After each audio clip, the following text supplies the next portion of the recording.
එපා අතෑරපන් මාව. කොහෙද ගෙනියන්නේ? කොහෙද මාව ගෙනියන්නේ? ඇයි උඹ හිතුවද උඹේ අනං එයාපහු ඇවිල්ලා උඹව වඩම්මගෙන යනකන් තෝව මෙතන තියාගන්න මට පිස්සු කියලා? උඹ මගේ මල්ලිවත් මෝඩයා කරා. මං ජීවත් වෙලා ඉන්නකම් උඹේ හිතේ තියෙන දේවල් මේ කපේට වෙන්නෑ. ඒක මතක තියාගනින්. ජයන්ත අරන් ඵලයන් මේ කිව. එපා මං යන්නෑ. යන්නෑ. ගැට ගහපන් ඕකිගේ කට. දරණි කියද්දි ජයන්ත මගේ කට ගැට ගැහුවා. මේ දවස් ටිකේම කට ගැට ගහලා තිබ්බ නිසා ඒ රෙදි කඩට කැපිලා තිබුණේ. මං කොච්චර දැඟලුවත් වැඩක් වුණේ නෑ. ජයන්ත මාව උස්සලා කයේ තියාගද්දි මං බැඳලා තිබ්බ අත්වලින් පුළුවන් තරම් මේ මිනිහගේ කොන්දට ගැහුවත් ඒ මිනිහට ඒක දැනුනේ නැති තරම්. මාව වෑන් එකක් ඇතුළට දාද්දි මං පුළුවන් තරම් කෑ ගහලා ගැලවෙන්න හැදුවත් ජයන්ත මාව අල්ලන් හිටියේ දරණි මගේ මූණට රෙදි කෑල්ලක් ඇල්ලුවා. ඒකේ සැරගඳ නහයෙන් මොළේටම යනවා වගේ දැඩි අමාරුවක් දැනෙද්දි ඊළඟ මොහොතේ දෙනෙත් පියව යන බවක් පමණක් දැනුණා. එපා ඔළුවේ බරගතියක් වගේ දැනෙද්දි ඇස් එකට ඇලවිලා වගේ ඇස් අරගන්න බැරි අපහසුවක් දැනුණා. මං පුළුවන් තරම් ඇස් අරින්න උත්සාහ කළත් ඒක ලේසි දෙයක් වුණේ නැහැ. ඇස් අරගන්නම බැරි තැන එක දිගට ඒ වගෙන් කඳුළු ගලාගෙන ගියේ හිතට දැනුණ බය හින්දාම වෙන්න ඇති. ගතේ වැදෙන සිසිල් සුළඟත් ඒ පරෙමින් එක්වරම සතෙකුගේ උඩබිරළුම් හඬක් ඇසෙද්දි ගතම හිරිගඩු නැංගෙන බියකින් ලය සලිත වුණා. ඒත් එක්කම කිසිවෙකු උස් හඬින් මට නොතේරෙන බසකින් යමක් කියමින් හිටියා. ඒත් එක්කම තව සුළු මොහොතකින් මූණට දැඩි රස්නයක් දැනෙද්දි මට මෙච්චර වෙලා අරගන්න බැරිව හිටි ඇස් මං ලේසියෙන්ම ඇරලා වටපිට බැලුවා. දෙයියනේ උන් වැඩ පටන් අරන්. එදා දේවාලේ හිටිය කපුවා මේ වෙලාවේ මොනවාදෝ උස් හඬින් ඉක්මනින් මතුරනවා පෙනෙද්දි දරණිත් සුරේෂුත් මං ළඟින්ම වාඩි වෙලා ඒ දිහා බලන් හිටියා. ඒ එක්කම කපුවගේ ගෝලයා ආයෙම මගේ මූණ ළඟටම අඟුරු බඳුනක් අල්ලලා ඒකට මොනවදෝ සුවඳ කුඩු ජාතියක් දමා අල්ලද්දි ඉන් නැගුණ දුමට මට හුස්ම ගන්නත් අපහසු වුණා. මුන්ට පිස්සුද ඇත්තටම? ඒ සුවඳ දුම වැදෙද්දි ඔළුවේ බරගතිය තවත් වැඩි වුණ එකයි වුණේ. දුම ටිකක් එහෙ මෙහෙ වෙනකම්ම මට පුදුම අපහසුවක් දැනුනේ.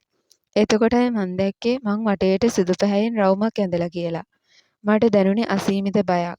මට ඕන වුණේ මෙතනින් පැන ගන්න. මං වටපිට බැලුවෙත් පැන ගන්න විදිහක් තියේද බලන්න වුණත් රාත්‍රී අන්ධකාරය නිසා මට කිසිවක් පැහැදිලිව පෙනුනේ නැහැ. අපි හිටපු භූමිය වටේට විතරක් හතර පැත්තකින් පන්දම් දැල්වලා තිබුණ නිසා යම්තම් එළියක් තිබුණත් මේ ඝන අඳුර මකන්න ඒ එළියට පුළුවන් වුණේ නැහැ. සඳවත් නැති අමාවක රැයක් ඒක. එතකොටම මට දකුණු පැත්තට වෙන්න තරමක් උසින් මල් පැලකුත් දකින්න ලැබුණා. ඒකේ මල් විතරක් නෙවෙයි පහන් කීපයකුත් දැල්වලයි තිබුණේ. කපුවගේ සුදු ඇඳගත තවත් ගෝලයෙක් ඒ පහන් නිවෙන්න නොදී තෙල් දමා බලාගන්න විදිහ මං දැක්කා. හරියට ඒක පවරපු රාජකාරියක් ගානට ගෝලයා කරමින් හිටියේ. එතකොටම ඒ ළඟට වෙන්න තවත් බඩ තඩි උස මහත මිනිස්සු දෙදෙනෙකුත් ජයන්තත් ගුරුන්නාන්සේ දිහා බලන් ඉන්නවා මට පෙනුණා. මං හිතන්නේ සුරේෂ්ගේ අඳුරන කවුරු හරි වෙන්න ඕන අනිත් දෙන්නා. ඔය අතරේ එක්වරම ගුරුන්නාන්සේ ආරූඪ වෙලා වගේ මා හඬින් මතුරන්න ගද්දි මට දැනුනේ ගතම සලිත වෙලා යන පුදුමාකාර බියක්.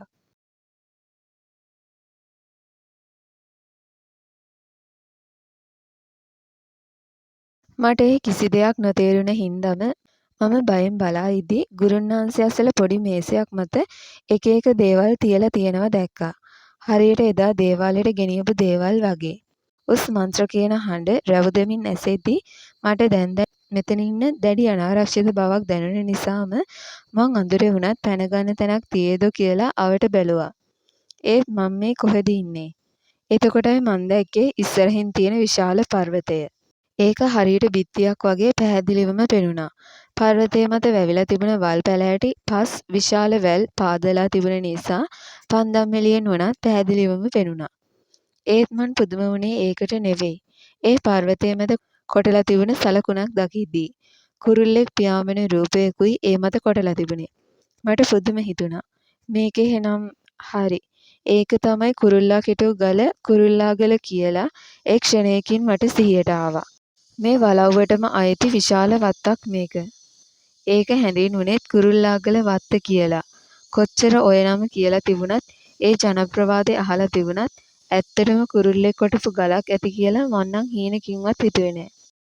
ඒක කිව්වේ අපේ පන්සලේ ලොකු හාමුදුරුවෝ.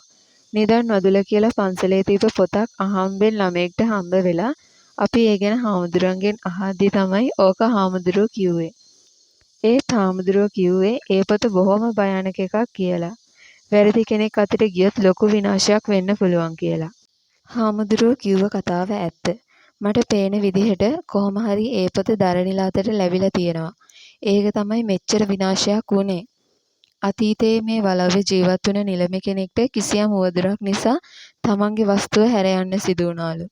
ඒත් වස්තුවට ලොබ බැන්ද නිලමේ තමන්ගේ වස්තු සම්භාරය මේ ගල පිටුපස නිදන් කරලා තියෙන බවත්, එය අනාගතයේ දවසක මේ වලව්වේම පරම්පරාගත ලේ උරුමකරුවෙකුට ගත හැකි බවත් කියලා තියෙනවා කියලා ඒ පොතේ සඳහන් වෙන බව හාමුදුරුවෝ කිව්වා මතකයි.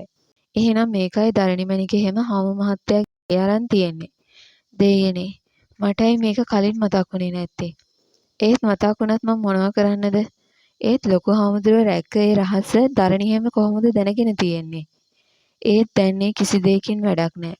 මම මෙතනින් ගැලවෙන්න ඕනේ. ඒත් මෙච්චර පිරිමි ගොඩක් ඉද්දි මට පැනගන්න පුළුවන් වෙයිද? අනික මේ වත්ත මහා විශාල එකක්. ගමකටත් වඩා විශාලයි. අනිත් එක ඝන කැලෑව. මං කොහොම හරි පැනගත්තත් පාරක් හොයාගන්න බැරිද මංමුලා වෙයි. ඒත් නිදානෙකට බිලි වෙනවට වඩා මංමුලා වෙන එක හොඳා. බිල්ල ඉස්සරහට අරන් වර. මං එක එක දේවල් හිතේ ඉද්දි ගුරුන් වහන්සේ එක්වරම අනකලේ මං ගැස්සිලා ගියා. දෙයියනේ මේ මොකද්ද වෙන්නේ? සුරේෂ් මාව තද කරලා අල්ලගෙන ඉඳගෙන හිටපු තැනින් මාව නැගිට්ටව ගත්තේ මට පණ නැති ගතියක් දැනෙද්දි. මං ගැහෙමින් ඒ අත ගලව ගන්න හැදුවත් ඒවා විලංගු වගේ තද වෙලා තිබ්බේ. ගුරුන් වහන්සේගේ මන්ත්‍ර හඬ තවත් උස් වෙද්දි රත් පැහැ දියරයක් පර්වතයේ කොටපු කුරුල්ලක් සලකුණ මතට ඉස්සේ ඔය අතරේ. දෙයියනේ ඒ නේද? හමු මහත්තයාගේ ලේ. අතෑරපන් මාව අතෑරපන්. මං පුළුවන් තරම් ගැලවෙන්න දැඟලුවේ ඉහෙන් කනෙන් දාදිය වැගිරෙද්දි. මට මරණ බය කියන එක හිසේ කෙටුවක් වගේ දැනුණා.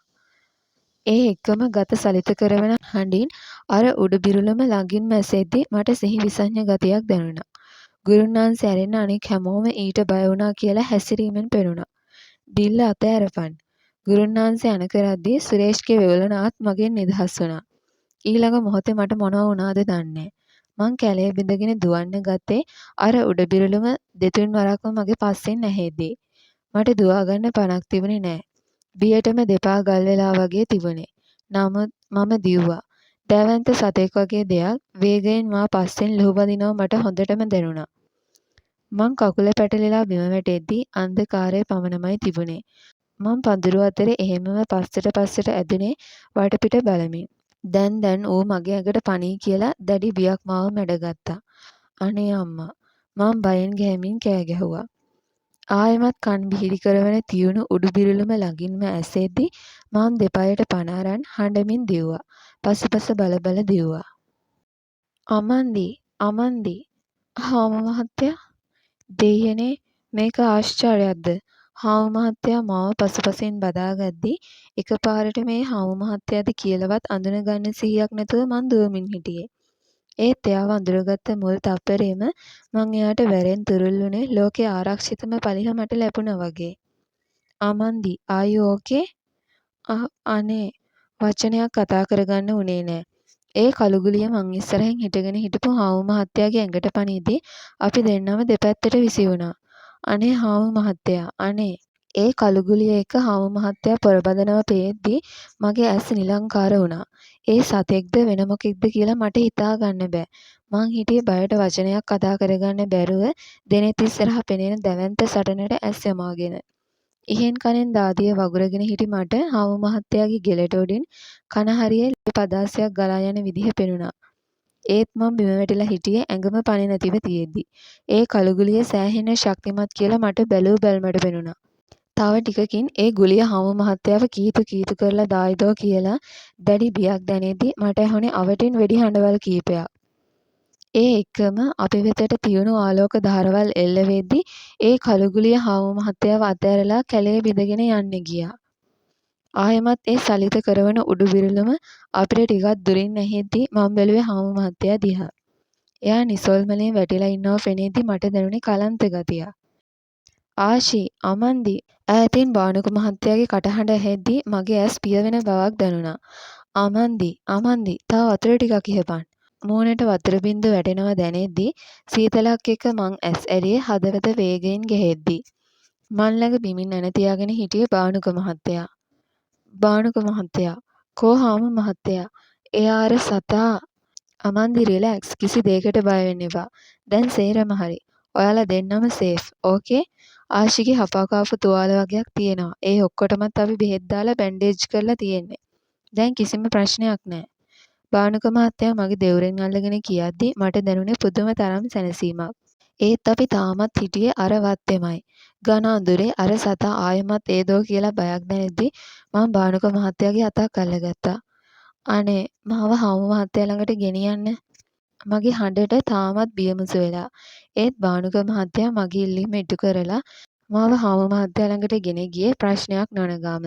පොලිස් ජිප් රථයක් පාමුල එයා වාඩි වෙලා හිටියේ. වේගෙන් හුස්ම ගනිමින් එයා හිටියේ රථයට හිස තියාගෙන ඇස් පියානයි. ඒ මූණේ පුදුමාකාර වෙහෙසකර බවක් ලියවිලා තිබුණා. හාමු මහත්තයා මං එයා ළඟට ගිහින් මුමුණද්දී ඒ ඇස් ඇරිලා මා වෙතට යොමු වුණා.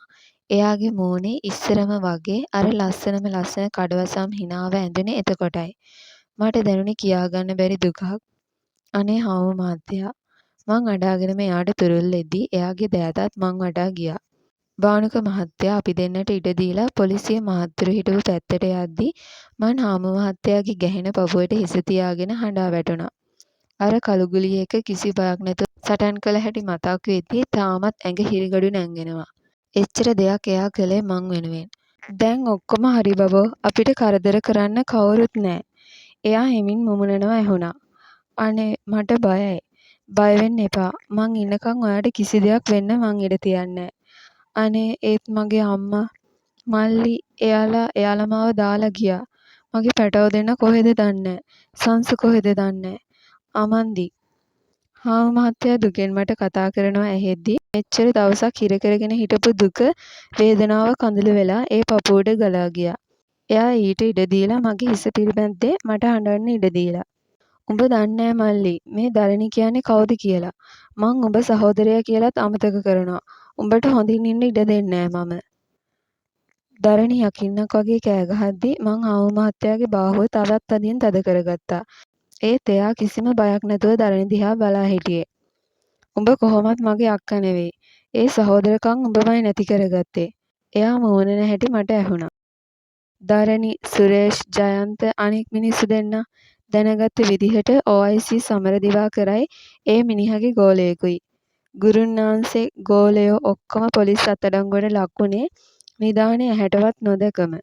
දරණි අපිට පුළුවන් තරම් දෙස් දෙවොල් තිබ්බත් හාමු මහත්තයාවත් බානුක මහත්තයාවත් ඒ කිසි දෙයකට බය බවක් පෙනුනේ නැහැ. හාමු මහත්තයාගේ යාළුවෙක් වෙච්ච CID නිලධාරියෙක් මාර්ගයෙන් තමයි මේ වෙන්න ගිය අපරාධේ නවත්තලා තිබුණේ. නිදානේ ගන්න තැනදීත් අපිට නොපෙනුනාට එයාලා හැංගිලා ඉඳලා සේරම බලන් ඉඳලා තියෙන්නේ. මාව අතෑරිය ගමන්ම හාමු මහත්තයා මගේ පස්සෙන් ඇවිල්ලා මාව අල්ලගද්දී අපරාධකාරයෝ පොලිස් භාරයට පත් වුණා. කොහොම හරි ඒ කරදරෙන් ගැලවුණා කියලා දැනෙද්දී හිතට සැනසීමක් දැනුණත් පවුලේ කිසි කෙනෙක් නැතුව ඉස්සරහට ජීවත් වෙන්නේ කොහොමද කියලා මට තේරුණේ නැහැ. ඒත් මගේ අතක පැටලුණු හාමු මහත්තයාගේ අත දිහා මං බැලුවේ ජීවිතේ තව ඉස්සරහට මේත් මේ විදිහටම පැටලිලා තියෙදෝ සිතමින්. මොනවද නෝනා ලියන්නේ?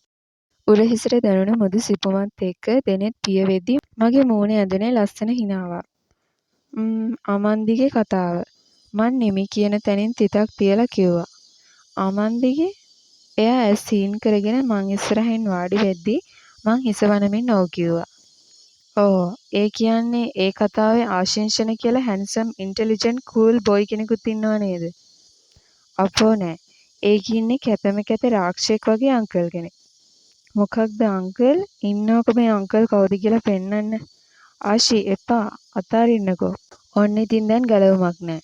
මාව යහනෙන් තියලා ආෂි මගේ මොනට පාත් වෙද්දි මං hina වෙවි බලා හිටියා. මට තව පාරක් චැප්ටර් එක කියවලා බලන්න ඕන. අඩුපාඩු තියනවාද කියලා. මං බොරුවට රවාගෙන එයාගේ ෂර්ට් එකේ බොත්තමක් කරකවමින් කිව්වා. හරිවන් ඕක කොයි වෙලාවෙ කියවන්න බැරිද? මොකෝ කියන්නේ අර පස්ස වර්තියෝ ටික එන්න කලින් වටයක් ප්ලේ කරමුද?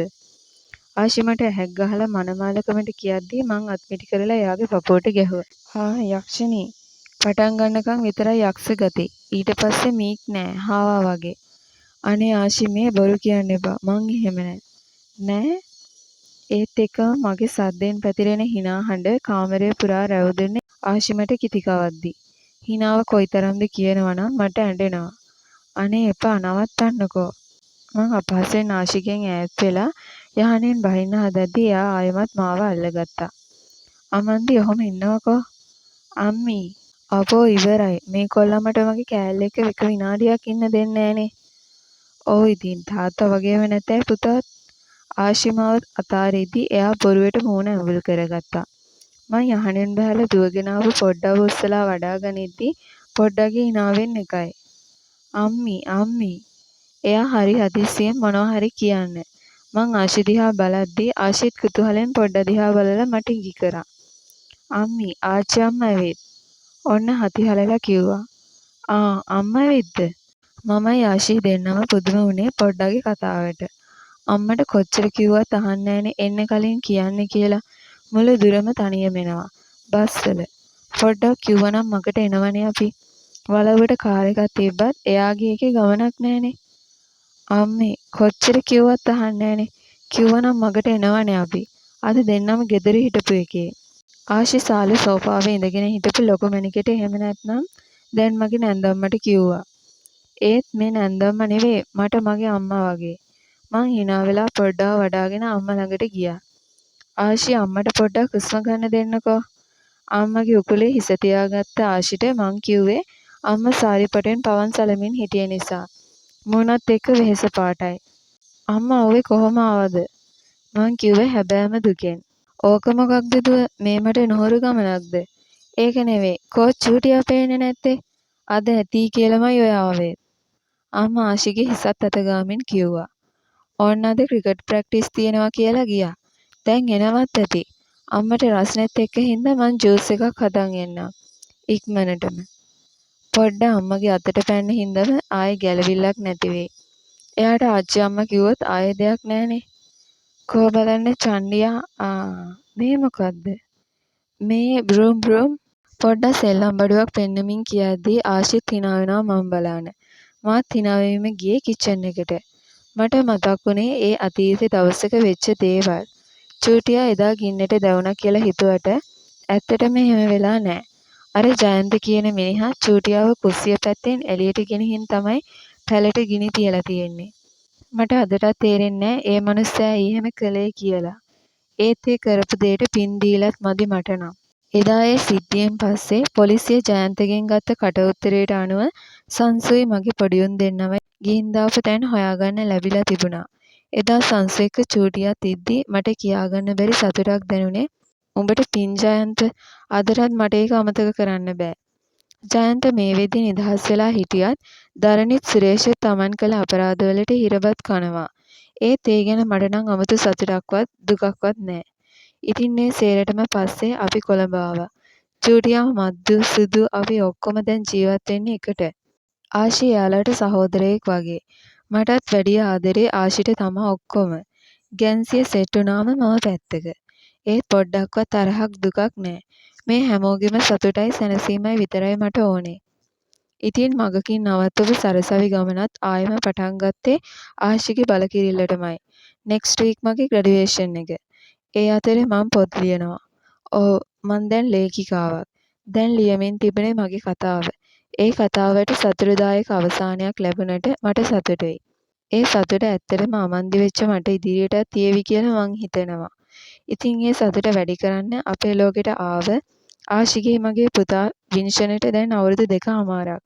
අපේ ලෝකෙ තවත් ලස්සන කරන්නේ එයා. මම හැමදාකම හිතන්නේ කොහේ හරි ඉඳලා මගේ අම්මයි තාත්තයි අපි දිහා බලන් ඉන්නවා ඇති කියලා. ඉතින් එයාලට අපි ගැන දැන් ආඩම්බර ඇති. මට හිතුණා. ඉතින් නොකියාම බැරි දෙයක්ත් තියෙනවා.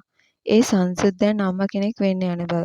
බානු අයියාගේ කැලෑමල බානු අයියයි සංසුයිත් දෙන්නත් ආදරවන්තයෝ වුණේ මීට අවුරුදු 2-3කට කලින්.